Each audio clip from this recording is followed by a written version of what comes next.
Hi friends, welcome back to my channel. Already నిన్న, మొన్న నేను 2 వీడియోలు అప్‌లోడ్ చేసి పెట్టాను హైకోర్ట్‌కి సంబంధించి. ఈరోజు హైకోర్ట్‌లో పడ్డ ప్రాసెసర్ సర్వర్ పోస్టుల గురించి నేను ఈరోజు పూర్తిగా వివరాలు తెలియజేస్తున్నాను. ఎవరైనా ఇంకా junior assistant, office subordinate post వీడియోలు ఎవరైనా చూడలేనట్లయితే నా ఛానల్‌లో ఉంటాయి. మీరు నా ఛానల్‌లోకెళ్ళి చెక్ చేసుకోవచ్చు. ఫుల్ లెంగ్త్ వీడియోస్ పెట్టాను. సో, ఈరోజు నేను చెప్పబోయేది ఏంటంటే ప్రాసెసర్ సర్వర్ పోస్టులు. ఈ పోస్టుల యొక్క బేసిక్ పే ఏంటంటే ఇక్కడ చూడండి హైలైట్ చేశాను. రూ. 23,780 నుంచి రూ. 76,730 మధ్యలో ఉంది. అంటే మీకు in hand, by hand salary ఎంతొస్తదంటే ఈ పోస్ట్‌లకి 35,000 వరకు వస్తదండి మీకు సాలరీ పర్ మంత్. అది గూడా అన్ని కటింగ్‌లు పోను. గ్రాస్ వచ్చేసరికి 45 వరకు ఉంటదండి అప్రాక్సిమేట్‌గా. మీరు ఈ అప్లికేషన్స్ పెట్టుకోవడానికి ఆల్రెడీ ఈ నెల 13వ తారీఖు నుంచి ఆన్‌లైన్‌లో అప్లికేషన్ స్టార్ట్ అయిపోయాయండి. వచ్చే నెల 2వ తారీఖు వరకు గూడా మీరు ఆన్‌లైన్‌లో అప్లికేషన్స్ పెట్టుకోవచ్చు. ఇది ఓన్లీ ఆన్‌లైన్‌లో మాత్రమే సబ్మిట్ చేయాలి. ఇక్కడ క్లియర్‌గా హైలైట్ చేశాను చూసారా బ్లూ కలర్‌లో. ఇది వెబ్‌సైట్ లింక్ అనమాట. ఈ లింక్ మీరు గూగుల్ పేజ్‌లోకెళ్ళి టైప్ చేస్తే ఆటోమేటిక్‌గా మీరు హైకోర్ట్ వెబ్‌సైట్‌లోకి రీడైరెక్ట్ అవుతారు. అక్కడి నుంచి మీరు అప్లై చేసుకోవచ్చు. ఇప్పుడు అప్లికేషన్స్ ఇక్కడ చూసారా ఇంపార్టెంట్ డేట్ హైలైట్ చేశాను, ఇది గమనించాలి. ఈ నెల 13వ తారీఖు నుంచి వచ్చే నెల 2వ తారీఖు మధ్య మాత్రమే మీరు ఆన్‌లైన్‌లో అప్లికేషన్ సబ్మిట్ చేయాలి. ఆఫ్‌లైన్ మాత్రం తీసుకోవడం జరగదు. ఇది ఇంపార్టెంట్ డేట్స్ అనమాట. నెక్స్ట్ వచ్చేసరికి ఏ జిల్లాలో ఎన్ని పోస్టులున్నాయో కూడా క్లియర్‌గా నేను హైలైట్ చేసి పెట్టాను. ఒకసారి చూడండి. అనంతపురం డిస్ట్రిక్ట్‌కొచ్చేసరికి 1 పోస్ట్ ఉంది. చిత్తూరు డిస్ట్రిక్ట్‌కొచ్చేసరికి 21 పోస్టులున్నాయి. ఈస్ట్ గోదావరి జిల్లాకొచ్చేసరికి 25 పోస్టులు. గుంటూరు జిల్లాకు సంబంధించి 20 పోస్టులు. అలానే కృష్ణా జిల్లాకు సంబంధించి 21 పోస్టులున్నాయండి. కర్నూలులో ఏమో 2 పోస్టులు. నెల్లూరుకి సంబంధించి 6 పోస్టులు. ప్రకాశంకి సంబంధించి 18 పోస్టులు. అలానే శ్రీకాకుళంకి సంబంధించి 7 పోస్టులు, విశాఖపట్నం జిల్లాకు సంబంధించి 8 పోస్టులు, వెస్ట్ గోదావరికి సంబంధించి 15 పోస్టులు, వైఎస్ఆర్ కడప జిల్లా వాళ్ళకి సంబంధించి 20 పోస్టులు ఉండటం జరిగింది. ఇవేంటంటే ముందున్న 13 జిల్లాలనమాట. ఆ 13 జిల్లాల లెక్క ప్రకారం వీళ్ళు డిస్ట్రిక్ట్స్ కేటగరీ చేసి ఆ లెక్కలో ఏ జిల్లాకున్నాయో క్లియర్‌గా ఇవ్వడం జరిగింది. ఇవి total number of posts. Next వచ్చేసరికి మీకు బేసిక్ క్వాలిఫికేషన్ ఏంటంటే మీరు జస్ట్ 10థ్ క్లాస్ పాస్ అయితే చాలనమాట. మీకు ఈ ప్రాసెసర్ సర్వర్ పోస్ట్ అనేది మంచి పోస్ట్ అండి. ఎందుకంటే మీకు స్టార్టింగ్ సాలరీయే 35,000 నుంచి దగ్గర 40,000 మధ్యలో మీరు అందుకుంటారు.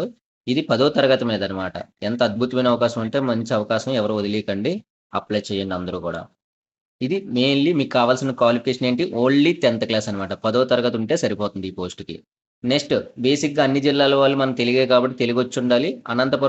అనంతపురం వాళ్ళైతే తెలుగుతో పాటు కన్నడ, చిత్తూరు జిల్లా వాళ్ళకైతే తెలుగుతో పాటు తమిళ్ ఉండాలి. అలాగే శ్రీకాకుళం, విజయనగరం వాళ్ళైతే తెలుగుతో పాటు ఒరియా భాష గూడా వచ్చుండాలనమాట. అంటే ఆ 2 మ్యాండేటరీ. కానీ ఎవరు లేనప్పుడు ఏదో ఒక భాష ఉంటే సరిపోతుంది. నెక్స్ట్ ఏజ్ వచ్చేసరికి అప్లై చేయడానికి బేసిక్‌గా 18 ఇయర్స్ అయ్యుండాలి. అలాగే 1 జూలై 2025 వచ్చేసరికి 42 సంవత్సరాలు వచ్చుండాలండి. ఇది అప్పర్ ఏజ్ లిమిట్ అనమాట. అంటే 42 సంవత్సరాలు ఉన్న ప్రతి వ్యక్తి గూడా అప్లై చేసుకోవచ్చు. ఒకవేళ ఎవరికైనా ఏజ్ రిలాక్సేషన్స్ కావాల్సొచ్చిన వాళ్ళు ఎవరైనా ఉన్నట్లయితే అంటే I mean scheduled caste, scheduled tribe and backward classes EWS వాళ్ళకి రిజర్వేషన్ కలిగించారండి. 5 ఇయర్స్ రిలాక్సిబుల్ అనమాట. అంటే 42+5 ఇయర్స్. అలాగే డిజేబుల్డ్ పర్సన్‌కి 42+10 ఇయర్స్ ఇచ్చారు. అలాగే ఎక్స్ సర్వీస్ మెన్ గూడా ఉంది. According to ex service men rules ప్రకారంగా అన్నమాట. ఇది ఏజ్ రిలాక్సేషన్. బేసిక్‌గా అయితే జనరల్‌గా అయితే 42 ఇయర్స్ వచ్చే వరకు ఎవరైనా సరే అప్లై చేసుకోవచ్చు ఈ నోటిఫికేషన్‌కి. నెక్స్ట్ వచ్చేసరికి ఈ నెక్స్ట్ మెయిన్ ఆన్‌లైన్‌లో అప్లోడ్ చేసేటప్పుడు మీకు కొన్ని సర్టిఫికేట్స్‌ని అడుగుతది. ఏటేటి అప్లోడ్ చేసుకోవాలో. ఇక్కడ క్లియర్‌గా హైలైట్ చేశాను, చెక్ చేయండి. ఇందులో ఏంటంటే ఒరిజినల్ సర్టిఫికేట్స్ మీ అకాడమిక్ సంబంధించినవన్నీని. ఐ మీన్ టెక్నికల్ క్వాలిఫికేషన్ అవ్వండి, ఏదైనా సరే. అంటే మీ ఎస్ఎస్‌సి 10థ్ క్లాస్ గాని, సెవెంత్, ఎయిత్, 10థ్ ఇవన్నీ స్టడీ సర్టిఫికేట్‌లు కూడా మీరు అప్లోడ్ చేయాల్సి ఉంటదండి. అలాగే మీ ఇంటర్మీడియేట్ మార్క్స్‌తో పాటు ఇంటర్మీడియేట్, డిగ్రీ అయితే డిగ్రీ. మీరు ఏ పోస్ట్‌కి తగ్గట్టు అప్లై చేసారో దానికి తగ్గట్టుగా ఒరిజినల్ సర్టిఫికేట్స్ మాత్రమే మీరు అప్లోడ్ చేయాల్సి ఉంటది మీరు ఆన్‌లైన్‌లో సబ్మిట్ చేసేటప్పుడు. అలాగే మీరు రిజర్వేషన్ కలిగి ఉన్నట్లయితే మీ రిజర్వేషన్‌కి సంబంధించిన కమ్యూనిటీ సర్టిఫికేట్, అలాగే స్పోర్ట్స్ అయితే sports certificate, ex service men అయితే ఎక్స్ సర్వీస్ మెన్. ఇటువంటివన్నీ కూడా మీరు అప్లోడ్ చేయాలి at the time of online applications. ఇది మాత్రం గమనించాలి. అలాగే ఒకవేళ ఎవరైనా ఎంప్లాయీస్ అయ్యుంటే ఆల్రెడీ ఇది ఇక్కడ చూసారా? స్టడీ సర్టిఫికేట్స్ గూడా అంటే ఇది లోకల్ అని ప్రూవ్ చేసుకోవడానికనమాట. ఇది లేనట్లయితే రెసిడెన్స్ సర్టిఫికేట్ ఒకటి తీసుకోవచ్చు తహసీల్దార్ దగ్గర నుంచి. అది గూడా మీరు పెట్టొచ్చు. ఇది దీనికి సంబంధించి. నెక్స్ట్ నో అబ్జెక్షన్ సర్టిఫికేట్ అని చెప్పి ఒకటుంటదండి. 10వ పాయింట్. ఎవరైనా గవర్నమెంట్ జాబ్‌లో చేసినట్లయితే వాళ్ళ యొక్క సంస్థ నుంచి తీసుకొని ఇది కూడా అప్లోడ్ చేయవలసి ఉంటుంది. నెక్స్ట్ వచ్చేసరికి ఎగ్జామ్ ఎలా కండక్ట్ చేస్తారంటే ఓన్లీ 80 క్వశ్చన్లు ఉంటాయి. ఈ 80 క్వశ్చన్లు కూడా మీరు 10th క్లాస్ బేస్ చేసి మిమ్మల్ని అడుగుతారు. ఆ 80 క్వశ్చన్లో 40 క్వశ్చన్లు ప్యూర్లీ జీకేకి సంబంధించి ఉంటాయి. అందులో మిగతా 40 క్వశ్చన్లో 10 క్వశ్చన్లు ఏమో జనరల్ ఇంగ్లీష్ ఉంటుంది. మిగతా 30 క్వశ్చన్లు మెంటల్ ఎబిలిటీ ఉంటుందన్నమాట. అంటే కంప్లీట్గా మీకు 40కి ఏమో 40 క్వశ్చన్స్కి ఏమో జనరల్ నాలెడ్జ్, మిగతా 40లో 10 క్వశ్చన్స్ జనరల్ ఇంగ్లీషు, 30 క్వశ్చన్స్ ఏమో మెంటల్ ఎబిలిటీకి సంబంధించి ఎగ్జామ్ పెడతారు. ఈచ్ క్వశ్చన్ ఏమో 1 మార్క్ క్యారీ అనమాట. ఇందులో ఎటువంటి నెగిటివ్ గురించి కూడా మెన్షన్ చేయలేదు కాబట్టి మీరు మీకు ఇచ్చిన 80 క్వశ్చన్లు 90 నిమిషాలు టైం ఇస్తారు. మొత్తం అన్ని పెట్టేసి ఎగ్జామ్ బాగా రాయండి.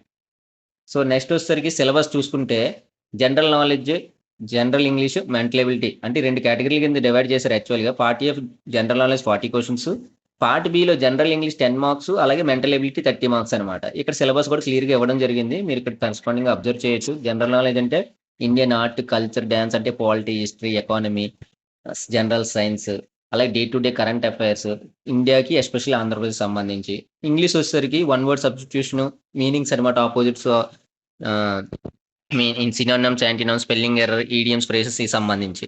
అలాగే మెంటల్ ఎబిలిటీ అంటే రీజనింగ్ అండి. ఇది కంప్లీట్ చాలా ఈజీగా ఉంటుంది. ఇక్కడ చాలా టాపిక్స్ ఇచ్చారు. కోడింగ్, డీకోడింగ్, సిలాలిజం, అన్ని ఈజీ టాపిక్స్. ఇందులో అర్థమెటిక్ ఏం లేదు, ఓన్లీ మెంటల్ ఎబిలిటీ. ఇది మీ పూర్తి సిలబస్ అనమాట. నెక్స్ట్ వచ్చేసరికి మీరు ఎగ్జామినేషన్ ఫీ ఎలా పే చేయాలి అంటే ఆన్లైన్లోనే పే చేయాల్సి ఉంటుంది. ఈ ఆన్లైన్లో పే చేసేటప్పుడు ఎంత అమౌంట్ కట్టాలి, ఎవరెవరు ఎంత కట్టాలంటే ఓపెన్ కేటగిరీ, ఈడబ్ల్యూఎస్, బీసీ కేటగిరీకి సంబంధించిన వాళ్ళు 800 రూపాయలు పే చేయాల్సి ఉంటుంది. అదే ఎస్సీ, ఎస్టీ, డిజేబుల్డ్ పర్సన్స్ వాళ్ళు అయితే ఓన్లీ 400 పే చేస్తే సరిపోతుంది అనమాట. ఇది ఎగ్జామినేషన్ ఫీ అప్లై చేయడానికి. నెక్స్ట్ వచ్చేసరికి ఇంపార్టెన్స్, ఇన్స్ట్రక్షన్స్, ఇవన్నీ జనరల్. మీరు ఆన్లైన్లో అప్లై చేయాలంటే మీకు ముందు 2 ఫామ్స్ క్రియేట్ చేయాలి. అంటే పార్ట్ ఏ ఉంటుంది, పార్ట్ బి ఉంటుంది. పార్ట్ ఏ అనేది ఏంటంటే 1 టైం ప్రొఫైల్ రిజిస్ట్రేషన్ ఫామ్. అంటే ముందు మీరు 1 టైం ప్రొఫైల్ రిజిస్ట్రేషన్ ఫామ్ అనేది క్రియేట్ చేసుకోవాలి. అంటే మీ బయోడేటా అంతా ఇచ్చి అప్డేట్ చేయాలి. నెక్స్ట్ పార్ట్ బిలో వచ్చేసరికి అప్లికేషన్ ఫామ్ ఓపెన్ అవుతుంది. అందులో మీరు ఏ పోస్ట్కి అప్లై చేయాలనుకుంటున్నారు, ఏ జిల్లాకి అప్లై చేయాలనుకుంటున్నారు. ఒకవేళ మీరు 1 కన్నా 2-3 జిల్లాలకు అప్లై చేయాలంటే 2-3 సెపరేట్ ఫామ్స్ నింపాలి. అలాగే ప్రతి జిల్లాకి నింపేటప్పుడు ప్రతి సెపరేట్ ఫామ్కి కూడా మీరు 800 అనే ఎగ్జామినేషన్ ఫీ సెపరేట్గా కట్టాల్సి ఉంటుంది. ఇది ఆన్లైన్ అప్లై చేసేటప్పుడు చేయవలసిన అప్లికేషన్ ప్రాసెస్ అనమాట. నెక్స్ట్ వన్స్ ఎప్పుడైతే మీకు ఓటీపీఆర్ వస్తుందో తర్వాత మీరు యూజర్ ఐడి టు పాస్వర్డ్ అనేవి వస్తాయన్నమాట. అవి యూజ్ చేసి మీరు అప్లికేషన్ ఫామ్ అనేది ఫిల్ చేసుకోవచ్చు. ఇది దీని వివరాలు. మీకు దీనికి సంబంధించి చాలా లింక్స్ అనేవి హైలైట్ చేయడం జరిగింది మధ్యలో. ఈ లింక్స్ మీకు దొరకకపోతే నా ఛానల్లోకి వెళ్తే నేను డిస్క్రిప్షన్ బాక్స్లో క్లియర్గా హైలైట్ చేసి ఇస్తాను. మీరు అక్కడ క్లిక్ చేసినట్లయితే డైరెక్ట్గా రీడైరెక్ట్ అవుతారు నా హైకోర్టు వెబ్సైట్కి. అక్కడి నుంచి మీరు అప్లై చేసుకోవడం జరుగుతుంది. ఓకే ఫ్రెండ్స్, ఇది ఈరోజు నేను చెప్పాలనుకున్న video. Thank you so much ఇంతవరకు నా వీడియోని చూస్తున్నందుకు. ఇంకా ఎవరైనా చూడలేనట్లయితే మిగతా పోస్టుల గురించి కూడా పెట్టాను. అలాగే ఇంకా అప్కమింగ్ కాపీస్ట్, రికార్డ్ అసిస్టెంట్ ఇటువంటి పోస్టుల గురించి కూడా నేను ఫర్దర్గా అప్లోడ్ చేసి పెడతాను. అవి కూడా చూడండి ఫ్రెండ్స్. Okay, bye.